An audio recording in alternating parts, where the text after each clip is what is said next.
আচ্ছা, মোবাইলগুলো একটু সাইলেন্ট করে।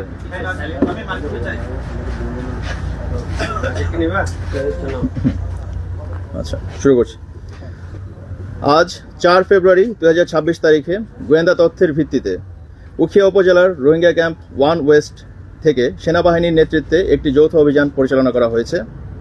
উক্ত অভিযানে আরসা সন্ত্রাসী সংগঠনের সক্রিয় কমান্ডার জাহিদ হোসেন প্রকাশ লালুকে আটক করা হয়েছে। উখিয়া টেকনাফ অঞ্চলে আইন শৃঙ্খলা পরিস্থিতি স্থিতিশীল রাখা, স্থানীয় জনগণ ও রোহিঙ্গা জনগোষ্ঠীর নিরাপত্তা নিশ্চিত করা এবং আসন্ন ত্রয়োদশ জাতীয় নির্বাচনকে নির্বিঘ্ন করতে রামু সেনানিবাসের 10 পদাতিক ডিভিশনের একটি চৌকস অভিযানিক দল সকাল 7 ঘটিকায় এই অভিযানটি পরিচালনা করেছিল।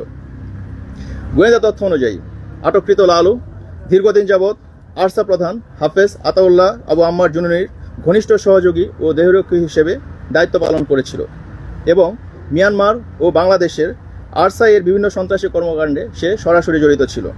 ইতিপূর্বে লালুর নেতৃত্বে রোহিঙ্গা ক্যাম্পসমূহে হত্যা, অপহরণ, চাঁদাবাজি, মাদক ব্যবসা, অগ্নিসংযোগ সহ নানাবিধ সন্ত্রাসী কার্যক্রম পরিচালিত হয়ে আসছিল। 2021 সালে এফডিএমএন ক্যাম্প 18 এর একটি মাদ্রাসায় হামলা চালিয়ে ছাত্রসহ 6 জন শিক্ষককে হত্যা, 29 সেপ্টেম্বর 2021 তারিখে রোহিঙ্গা প্রত্যাবাসনপন্থী নেতা মাস্টার মহিবুল্লাহ হত্যাকাণ্ড এবং ডিজিএফআই কর্মকর্তা স্কোয়াড্রন লিডার রেজওয়ান হত্যার ঘটনাসহ বিভিন্ন চাঞ্চল্যকর নাশকতামূলক ঘটনার সাথে তার সরাসরি সম্পৃক্ততা রয়েছে।